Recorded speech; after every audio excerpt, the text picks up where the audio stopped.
piores fases, na sua maior angústia, ele escreveu 2 salmos, o Salmo 32 e o Salmo 51. No Salmo 32, de 2 a 5, ele estava sentindo o peso da mão de Deus, porque ele estava escondendo de Deus o seu pecado.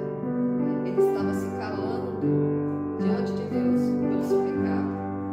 E a mão de Deus estava pesando sobre ele, e ele falou que o vigor dele chegou ao fim. E os ossos dele se secaram. E ele não viu outra saída a não ser confessar o pecado diante de Deus. E aí ele viu o seu corpo, sentiu a bênção do Senhor, do perdão.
Muito bom dia a todos vocês que estarão participando conosco dessa que será a nossa última escola dominical online. A partir do próximo domingo, a nossa igreja estará se reunindo presencialmente, pela manhã às 9 horas da manhã. Você, se estiver perto, é o nosso convidado para estar participando, então, dessa escola dominical presencial. Estivemos durante quase um ano ministrando sobre vários temas, em especial escatologia, apocalipse e sinais proféticos. E eu pretendo, no decorrer do ano, estar gravando alguns vídeos sobre este assunto, mas não vai ser uma coisa sistemática, semanal. Estarei avisando nos grupos da igreja, nos links devidos, e você também vai poder encontrar esses vídeos no playlist da nossa igreja, que está descrito aqui abaixo. Então, hoje então vai ser o nosso último estudo online, nossa última gravação online da Escola Bíblica Dominical. Espero que você tenha realmente aprendido alguma coisa nesse ano que passou e esteja se preparando para a volta do nosso Senhor Jesus Cristo. Está muito próximo. Estejamos preparados para, na hora que tocar a trombeta, nós ouvirmos o nosso nome, para subirmos e encontrarmos com o Senhor nos ares. Amém? Nós hoje vamos ministrar sobre a primeira carta do apóstolo João, um dos últimos livros da Bíblia. João escreveu seus livros já de avançada idade, tanto o Evangelho de João como as 3 cartas e como o livro de Apocalipse, todos esses livros escritos pelo apóstolo João. Ele já escreveu com mais de 90 anos, então essas cartas e o Evangelho, o livro de Apocalipse foram escritos praticamente por último em toda a Bíblia. São os últimos livros da Palavra de Deus. Então vamos prestar atenção no que o apóstolo João está querendo falar. A primeira carta, João, ela não tem um endereço, um destinatário específico. Ela é uma carta escrita para todos os crentes de todas as épocas, para nós, inclusive.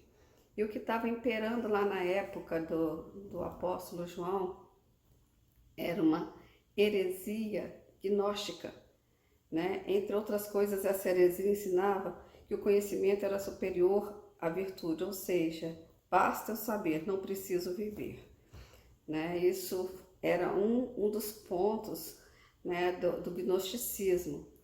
Um outro ponto dessa heresia gnóstica é que as escrituras, elas só podem ser entendidas de forma não literal e só pode ser compreendida por uma minoria de pessoas. Ou seja, a Bíblia, ela é algo que é totalmente espiritualizado, e não é assim que nós vemos na interpretação dos textos bíblicos, né?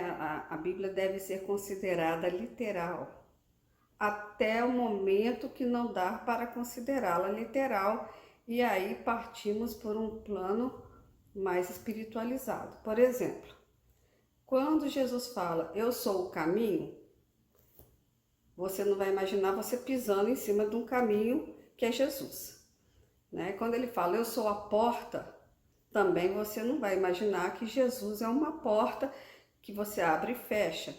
Então, esses textos, eles são realmente espiritualizados. Mas quando Jesus fala que ele vai voltar, que ele vai reinar, quando a Bíblia fala que vai ter um milênio aqui com Jesus Cristo reinando, isso é possível. Então, se isso é possível, devemos interpretar de forma literal. Os gnósticos dizem que tudo na Bíblia é não literal.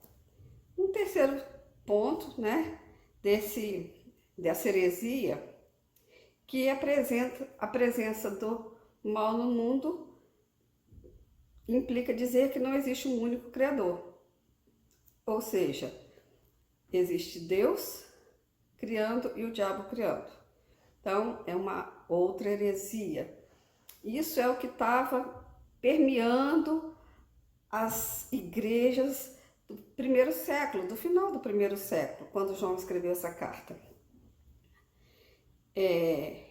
A encarnação era um fenômeno inacreditável, pois como é que um Deus poderia se aliar a algo material como o corpo humano? Ou seja, Jesus Cristo não pode ter vindo tomar a forma de um corpo humano. Jesus Cristo, então, não foi humano. Ou ele não era Deus, ou ele não se tornou humano. E não é isso que a Bíblia diz. A Bíblia fala que o Verbo se fez carne e habitou entre nós. No princípio era ele, a divindade, Deus puro, soberano, criador de todas as coisas. Mas ele se fez carne e habitou entre nós. E não existe ressurreição da carne. Então, se não existe ressurreição da carne, nós somos os mais miseráveis de todos os homens, porque acreditamos em Deus somente aqui nessa vida. Então, essas heresias permeavam as igrejas do primeiro século. Então, João escreveu uma carta para confirmar a divindade de Jesus, para confirmar que ele ressuscitou, para confirmar que ele desceu do céu, tomou a forma de homem, se fez carne e habitou entre nós. Então, é um livro de confirmações. Um recém-convertido, né? Às vezes tem pessoas também que nem são tão recém-convertidas assim, são pessoas que já se converteram há muitos e muitos anos e não tem certeza da sua salvação. Acha que se morrer hoje porque pecou, cometeu um pecado, tá fora do reino de Deus. E não é isso que o apóstolo João afirma. O apóstolo João afirma que o pecado acontece, mas deve ser raro na vida de um cristão. É um livro de contrastes. Por exemplo, o capítulo 1, ele faz um contraste entre a luz e as trevas. Deus é luz e nele não há treva nenhuma. Aquele que está em trevas não pode dizer que anda com Deus. Porém, se andarmos na luz, versículo 7 do capítulo 1, como ele está na luz, nós mantemos comunhão uns com os outros e o sangue de Jesus Cristo, seu Filho, nos purifica de todo pecado. Então, é um livro de contrastes, luz e trevas, no capítulo 1. No capítulo 2, ele já vai falar sobre o amor a Deus e o amor ao mundo. Nós vamos falar um pouquinho mais sobre isso lá na frente. Mas no capítulo 2, versículos 15, diz: não ameis o mundo, nem as coisas que há no mundo. Se alguém amar o mundo, o amor de Deus não está nele. Porque tudo que há no mundo, o desejo da carne, o desejo dos olhos e a soberba da vida, não procede do Pai, mas procede do mundo. Então, é um outro contraste no capítulo 2. No capítulo 3, ele vai nos apresentar talvez o mais importante de todos esses contrastes. A diferença clara daqueles que são filhos de Deus e daqueles que são filhos do diabo. No capítulo 4, vai nos mostrar a diferença entre o espírito da verdade e o espírito do erro. Capítulo 4, versículo 6 diz: nós somos de Deus. Aquele que conhece a Deus, aquele que é da parte de Deus nos ouve, mas aquele que não é da parte de Deus não nos ouve. Nisto reconhecemos o espírito da verdade e o espírito do erro. Então, outro contraste: espírito da verdade e espírito do erro. Então, nós vemos que 1 João nos apresenta uma série de contrastes. E ele nos dá a garantia da vida eterna. Isso não é presunção nossa. Isso não é presunção de crente, né? Muitas vezes as pessoas falam: vocês são presunçosos, vocês acham que estão salvos. Nós não achamos, é a Bíblia que nos garante. Nós não somos salvos por nosso mérito. Nós não somos salvos porque somos bons. Nós não somos salvos porque somos evangélicos. Nós somos salvos porque um dia nós recebemos Jesus Cristo como Senhor das nossas vidas, né? E nós vamos falar um pouco mais sobre isso na frente, mas a Bíblia nos garante que todo aquele que o recebeu, deu-lhes o poder de serem feitos filhos de Deus. E nós somos salvos pela graça, pelo favor não merecido, né? Mas Deus nos deu a salvação pela graça de Jesus.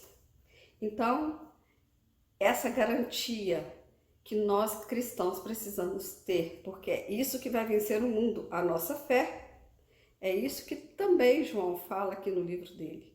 Essa é a vitória que vence o mundo. Então, no capítulo 1, nós já vimos esse contraste entre a luz e as trevas. Versículo 5 até o versículo 7 diz o seguinte: ora, a mensagem que da parte dele temos ouvido e vos anunciamos é esta, que Deus é luz e nele não há treva nenhuma. Se dissermos que mantemos comunhão com ele e andamos nas trevas, nós estamos mentindo e não praticamos a verdade. Se, porém, andarmos na luz como ele está na luz, nós mantemos comunhão uns com os outros e o sangue de Jesus Cristo, seu Filho, nos purifica de todo o pecado. Então, nós não podemos dizer que mantemos comunhão com Deus se nós estamos nas trevas, porque à medida que Deus vai penetrando no nosso coração, a luz penetra dentro de nós. E aí nós nos tornamos conscientes dos nossos erros, dos nossos pecados. Eu às vezes costumo exemplificar que nós, quando chegamos até Deus, é como se nós estivéssemos numa sala completamente escura. Mas aí acendemos uma pequena luz, uma penumbra. Aceitamos a Cristo, mas ainda não temos a compreensão clara da luz. Então nós vemos com uma penumbra. Talvez nós saímos tropeçando em móveis pequenos, em algumas coisas pequenas, mas as coisas maiores nós conseguimos enxergar.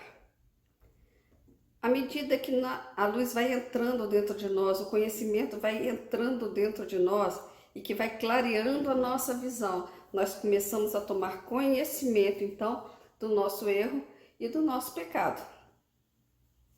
Então, o que nós estamos vendo agora é a clareza dos nossos pecados. Então, quando a luz penetra naquela sala que antes era escura, depois era uma penumbra, e que agora, com o conhecimento da palavra de Deus, nós começamos a enxergar perfeitamente, a gente consegue enxergar, então, um cisco de pecado lá no chão, uma sujeira lá no chão. Então, cada vez mais, a nossa tendência é abandonarmos e limparmos da nossa vida os pecados que antes aos nossos olhos estavam ocultos, mas estava lá.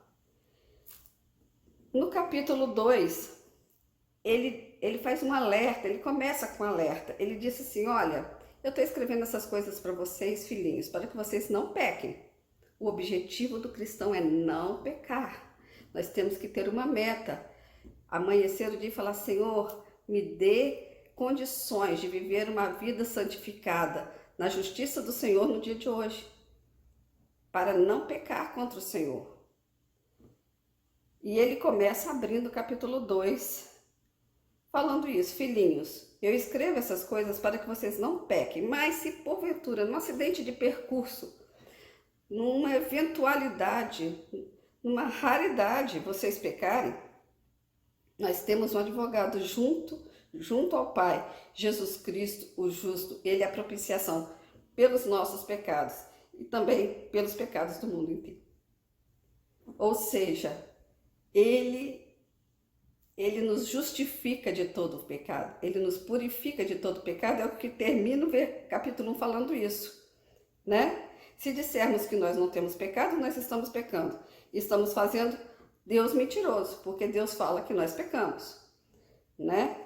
Mas, se nós confessarmos os nossos pecados, ele é fiel e justo. Olha o nosso advogado aí agindo, para nos perdoar os nossos pecados e nos purificar de toda a injustiça. E nós vamos falar um pouquinho mais lá na frente. Qual é essa diferença de cometer pecado e viver na prática do pecado? Avançando um pouquinho mais no capítulo 2, nós vemos o seguinte. O versículo 4 diz, aquele que diz que conhece a Deus, mas não guarda os seus mandamentos, é mentiroso e nele não está a verdade. Quando eu falo aqui mandamentos, e quando Deus fala mandamentos, e quando Jesus fala mandamentos, ele não está falando dos 10 mandamentos. Ele está falando de todo o processo de santificação e de obediência ao Evangelho e à Palavra de Deus.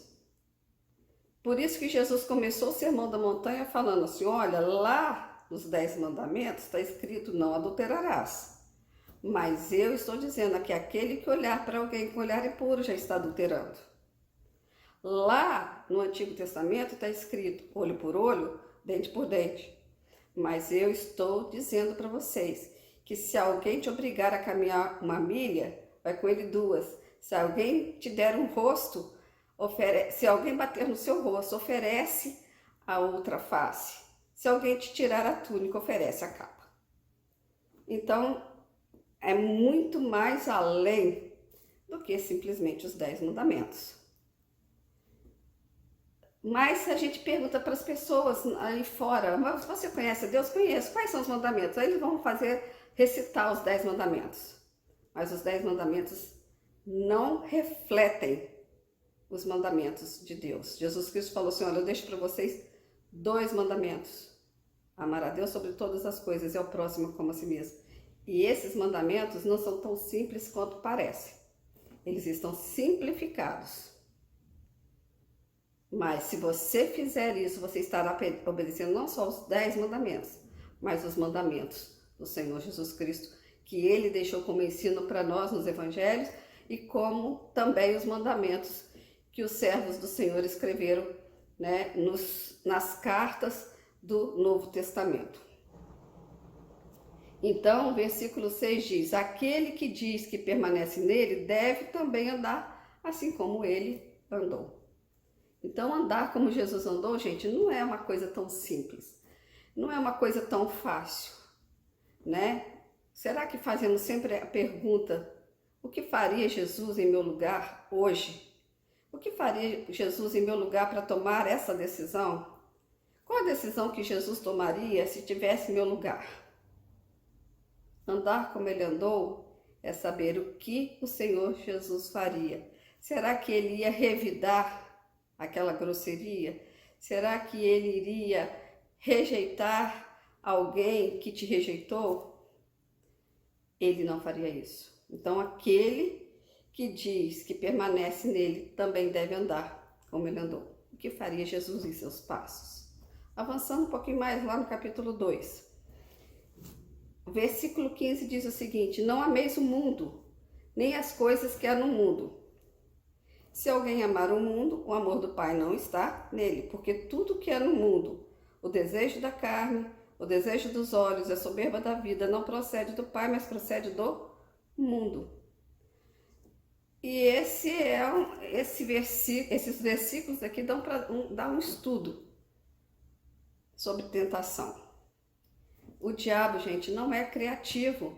Meus queridos, o diabo ele não cria nada. Ele tentou Adão e Eva no princípio, com o desejo dos olhos, desejo da carne, soberba da vida. Tentou a Jesus no deserto, com o desejo dos olhos, desejo da carne, soberba da vida. E ele tenta os líderes e os cristãos hoje, com o desejo dos olhos, desejo da carne, soberba da vida. Então, estejamos atentos para esse tipo de tentação que o diabo oferece às pessoas para que elas caiam. Vamos lá. No Éden, o que o diabo disse para Eva, lá em Gênesis? Olha que árvore boa para comer. Vamos ver lá em Gênesis. A Bíblia fala que Eva olhou para aquela árvore e viu que ela era agradável, né, para os olhos. Ela viu que era algo bom, né? No capítulo 3 de Gênesis, né? Olha como o diabo se aproxima de Eva. É assim que Deus disse: não comereis de toda árvore do jardim. Presta atenção que ele já começa no versículo 1 colocando uma dúvida na cabeça de Eva. Não foi isso que Deus disse? Vocês não podem comer de toda árvore? Mas não foi isso que Deus tinha dito, gente. Deus falou: vocês podem comer de tudo, menos daquela árvore que está lá no meio do jardim. Mas Satanás já começa a colocar dúvida, né? Aí depois a mulher respondeu: dos frutos das árvores do jardim nós podemos comer, mas o fruto da árvore que está no meio do jardim, disse Deus, dele não comereis, nem tocareis,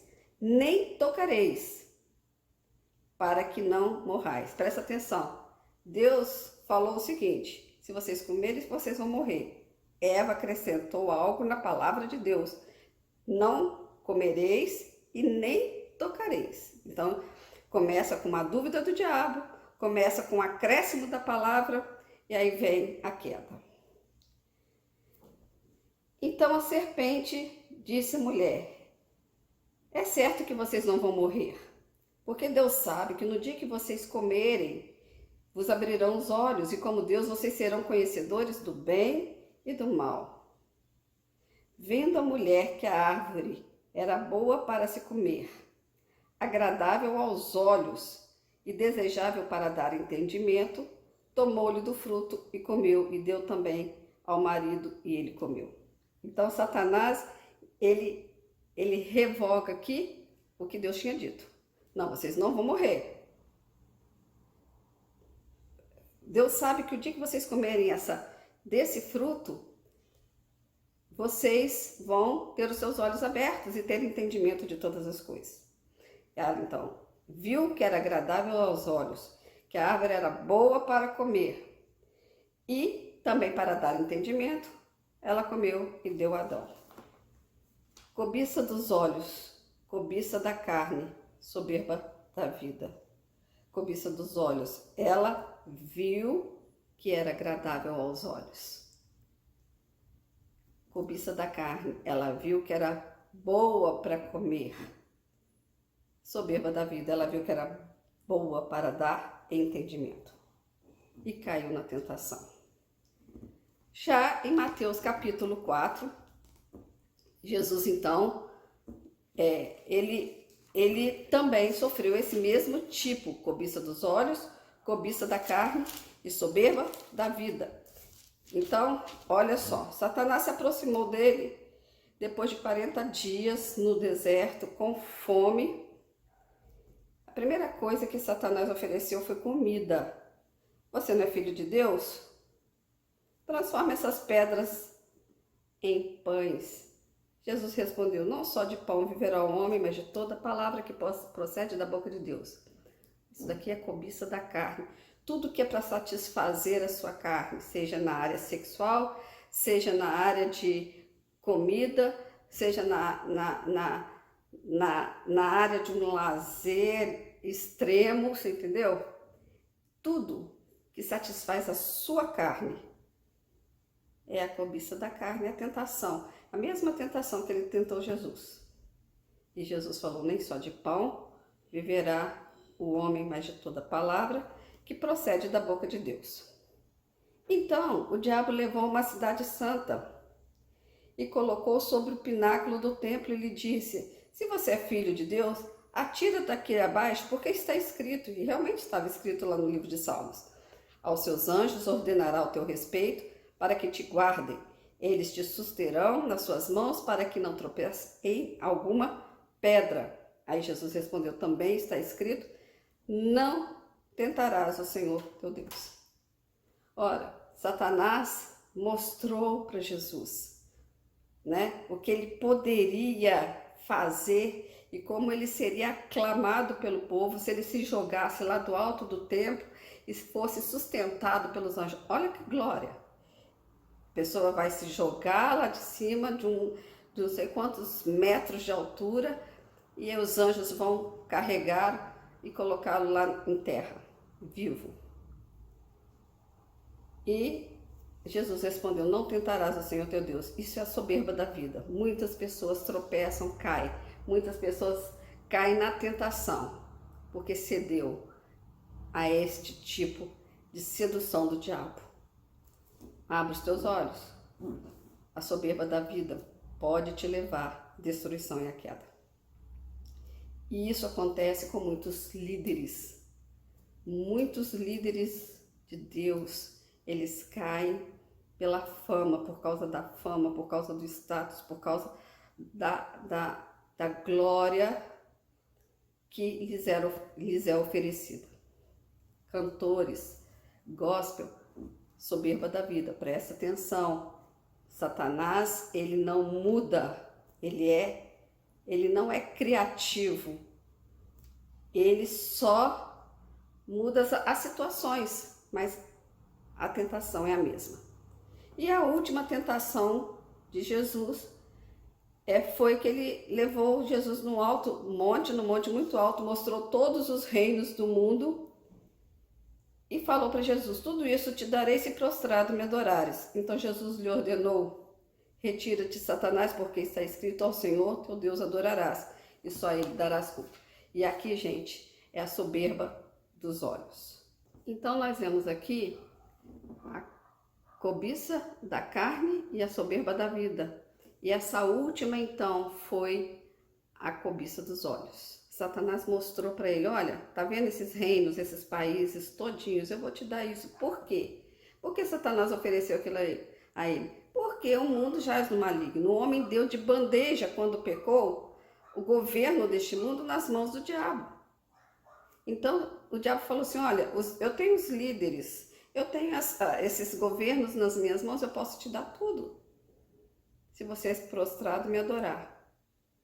E Jesus falou, está escrito, somente ao Senhor teu Deus adorarás, e só a Ele servirás, só a Ele prestará culto. Uma coisa interessante que nós temos que ressaltar aqui, que Jesus venceu o diabo com a palavra. Palavra, sem palavra, nós não sairemos vencedores nesta luta. Então, esse contraste da cobiça dos olhos, cobiça da carne, soberba da vida, de amar as coisas do mundo mais do que a Deus nos leva à destruição, nos leva à queda, nos leva à ruína. Então, esse é o contraste entre amar a Deus e amar ao mundo. Não ameis o mundo, nem as coisas que há no mundo, porque a cobiça dos olhos, a cobiça da carne e a soberba da vida procedem do mundo e não procedem de Deus. E caminhando um pouquinho mais, e presta atenção que antes da gente entrar no 3, ele faz já uma promessa, né? A promessa que ele mesmo fez, a vida eterna, versículo 25. Então, Deus nos fez a promessa da vida eterna. Nós somos salvos, nós temos a vida eterna. Não merecemos, não somos dignos dela, mas o Senhor nos deu graciosamente. É um favor não merecido, é a graça de Jesus. Somos salvos pela graça, pela fé em Cristo Jesus. Capítulo 3, ele começa falando: veja que grande amor nos tem concedido o Pai, a ponto de sermos chamados filhos de Deus, e de fato nós somos filhos de Deus, porque o mundo não nos conhece, porque ele não conheceu ao próprio Senhor Jesus Cristo. E aí eu vou num dos pontos mais importantes desta carta: a diferença entre os filhos de Deus e os filhos do diabo. Durante algum tempo, e eu já ouvi algumas vezes, inclusive, de líderes, de pastores falando: olha, todos são filhos de Deus. Isso é uma mentira que não tem base bíblica. Não existe base bíblica. A Bíblia diz: e todos aqueles que o conheceram e que o receberam, deu-lhes o poder de serem feitos filhos de Deus. Se confessarmos Jesus Cristo como Senhor das nossas vidas, nós seremos salvos. Então, nós vemos que existe uma diferença entre os filhos de Deus e os filhos do diabo, e não existe meio termo.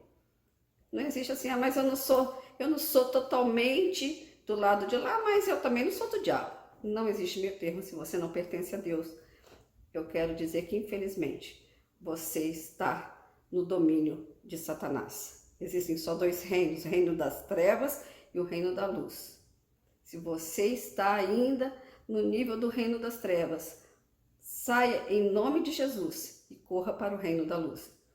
Você pode se tornar um filho de Deus, porque essa é a garantia que está lá no Evangelho do próprio João, no capítulo 1, versículo 12, que diz: e todos aqueles que receberam Jesus Cristo, Deus deu-lhes o poder de serem chamados filhos de Deus. E aqui ele começa o capítulo 3 falando: vejam que grande amor nos tem concedido o Pai, a ponto de sermos chamados filhos de Deus.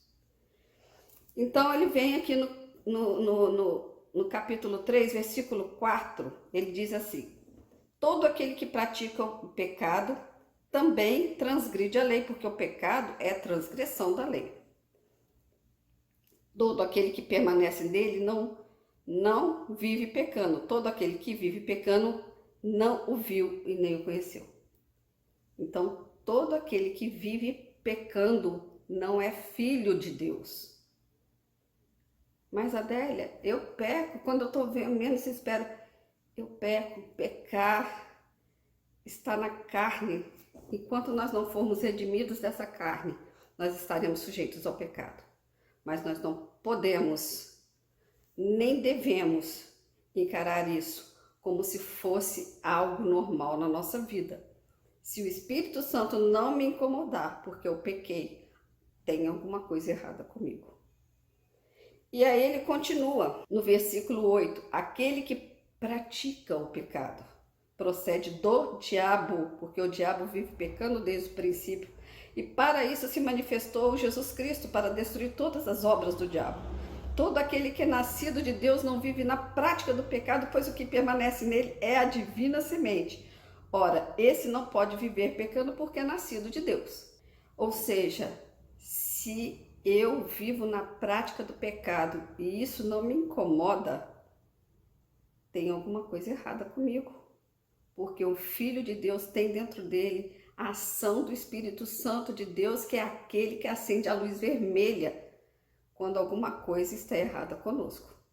Se essa luz vermelha não está acendendo e você continua pecando, é porque tem alguma coisa errada com você. Filho de Deus não vive na prática do pecado. Se você é filho de Deus, você não pode viver na prática do pecado. Você está sujeito a pecar. E isso não é uma contradição com aquilo que está lá no capítulo 1 e nem no início do capítulo 2.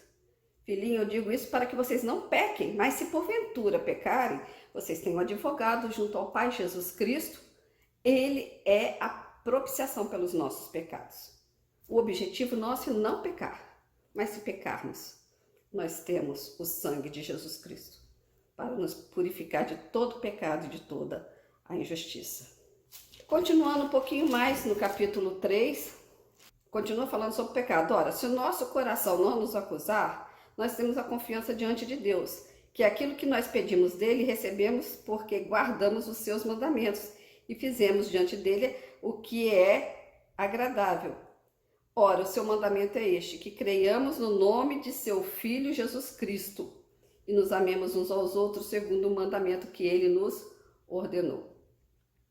Então, aqui no capítulo, finalzinho do capítulo 3, ele fala o seguinte: se nós estamos limpos, temos a certeza que nós nos arrependemos dos nossos pecados, se nós confessamos os nossos pecados, que o Senhor é fiel e justo e nos perdoou os nossos pecados e nos purificou de toda injustiça. Então nós podemos pedir, a Deus, e sabemos que dele vamos receber porque nós guardamos os mandamentos dele.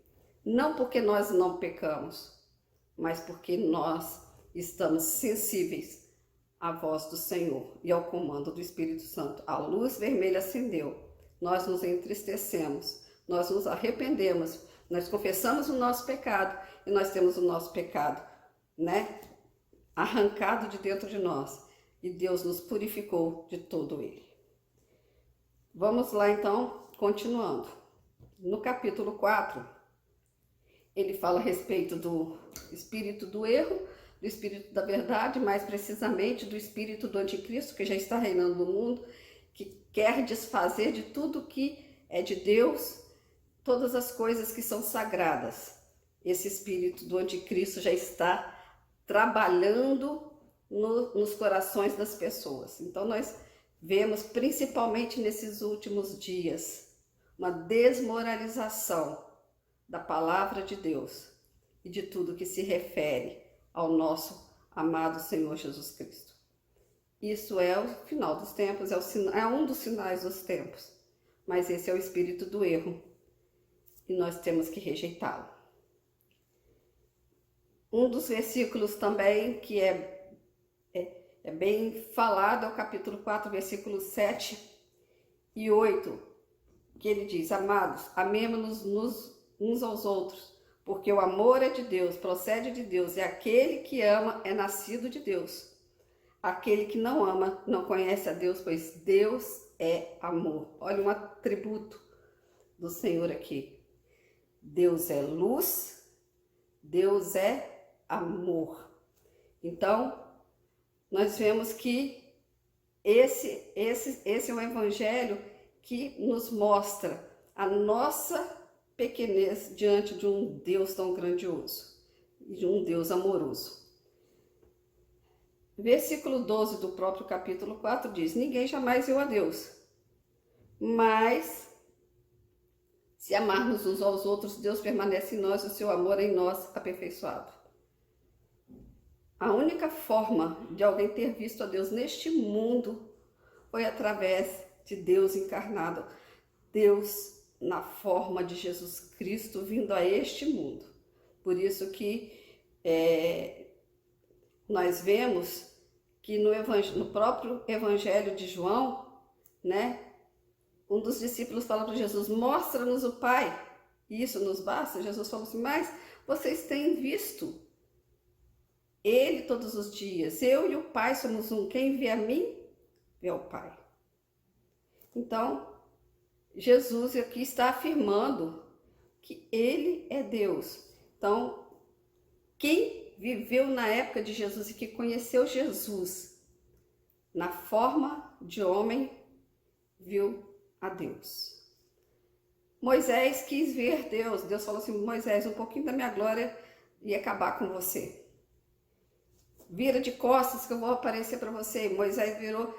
Quando Moisés desceu do Monte Sinai, ele teve que descer com um lenço no rosto, porque a glória de Deus foi tão grande que ele não conseguiu resistir a tamanha luz. Então, as pessoas só vão poder ver Deus hoje através de nós, do Espírito Santo que habita dentro de nós. Então ele fala: se nós nos amarmos uns aos outros, Deus permanece em nós e o seu amor é em nós aperfeiçoado. Eu li o versículo 11 do capítulo 4. Então, quando as pessoas veem em mim atitudes de amor, de bondade, de graça, de misericórdia, eles estão vendo Deus através da minha vida. No versículo 18 e 19 do capítulo 4 diz: no amor não existe o medo, antes o perfeito amor lança fora todo medo. O medo produz tormento, logo aquele que tem medo não é aperfeiçoado no amor. Nós amamos porque ele nos amou primeiro. Se alguém disser amo a Deus e odiar o seu irmão é mentiroso, pois aquele que não ama seu irmão a quem vê não pode amar a Deus a quem não vê.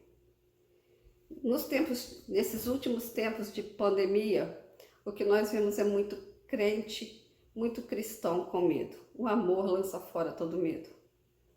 Então, se nós amamos, muito mais importante, meus queridos, é nós nos aproximarmos do nosso irmão com carinho e com afeto, para que ele se sinta amado por Deus.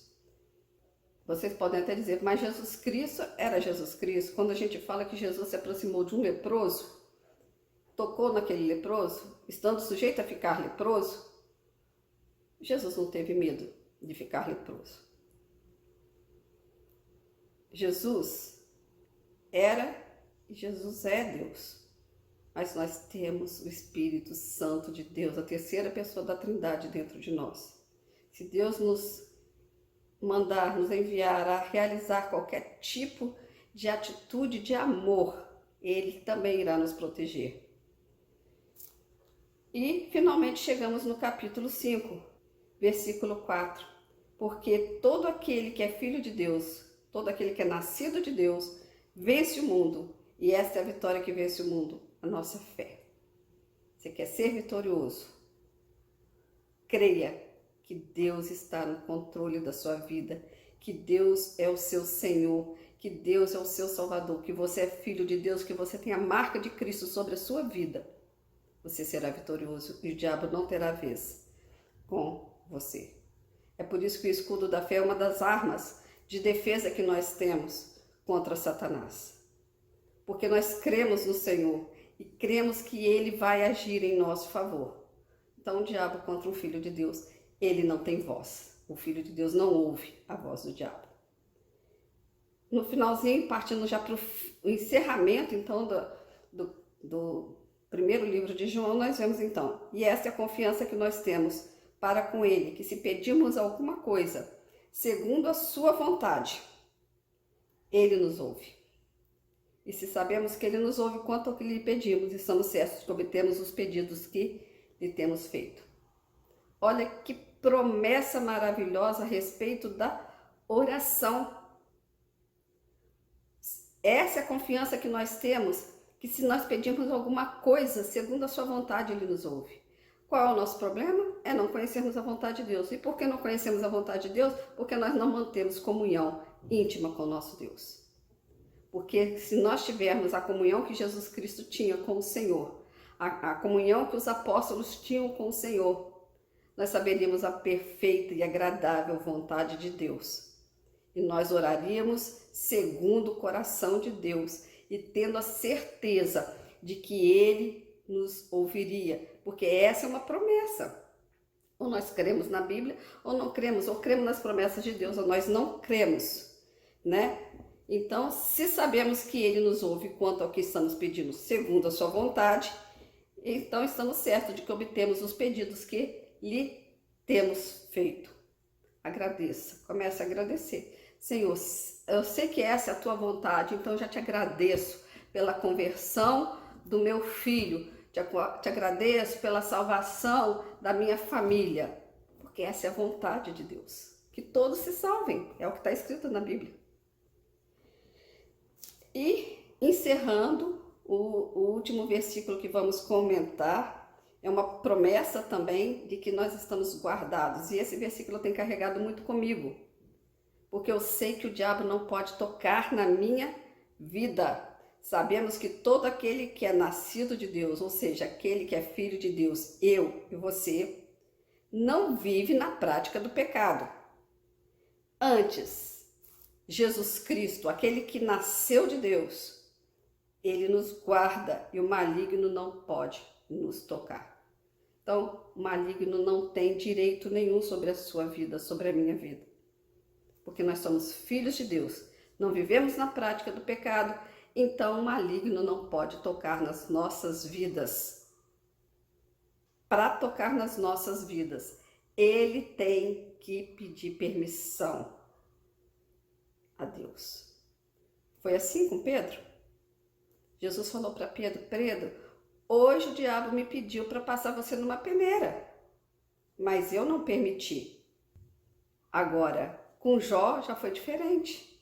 Jó foi falar com Deus para tocar em Jó. Satanás teve que ter a permissão de Deus.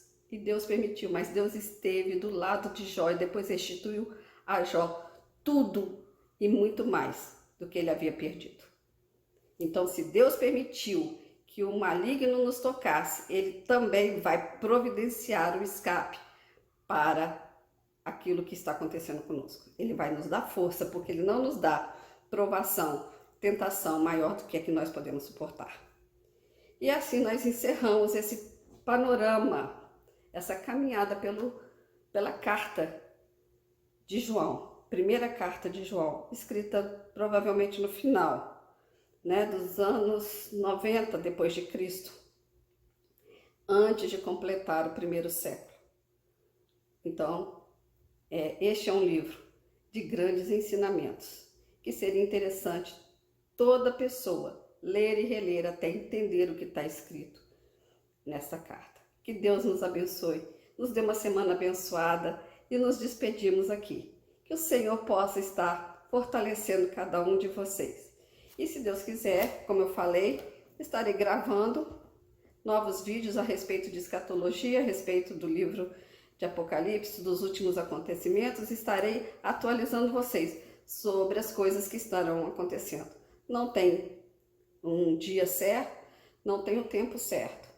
E assim que for gravado, eu estarei comunicando a vocês, amém? Que o Senhor nos abençoe e nos dê uma semana abençoada. E dia 28 nós nos veremos na escola dominical.